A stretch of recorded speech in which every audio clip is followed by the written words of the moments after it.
Salut à tous, on se retrouve aujourd'hui donc pour le test d'un régulateur d'alternateur. Donc comme vous pouvez le voir, il est là. C'est un petit peu le bazar, mais j'ai confectionné donc un circuit pour tester ce régulateur en situation réelle. Donc comme vous pouvez le voir, on a les deux charbons. Donc j'ai associé un ampèremètre dans le circuit, un voltmètre et j'ai une alimentation. Donc pour vous expliquer grosso modo, l'alimentation nous alimente le régulateur, donc le plus sur cette languette et le moins sur la languette du dessous, dont là où il y a les vis qui vont connecter le régulateur à la masse.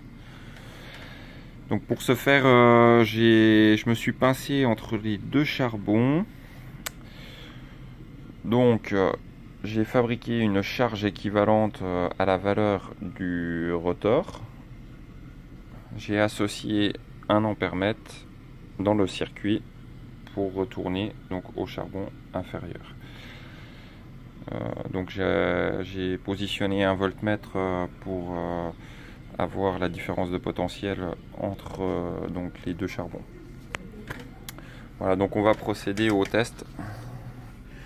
Donc je vais mettre mon alimentation en fonction, donc je l'ai réglé à 12 volts.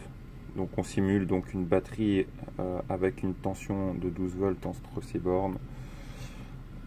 Je vais mettre l'alimentation en route. Donc voilà, à 12 volts, le régulateur se met en marche et nous envoie un courant de 2 ampères, 3 dans le rotor. On a 10 volts 80 de tension entre les deux charbons. Donc on relie bien nos 2 ampères,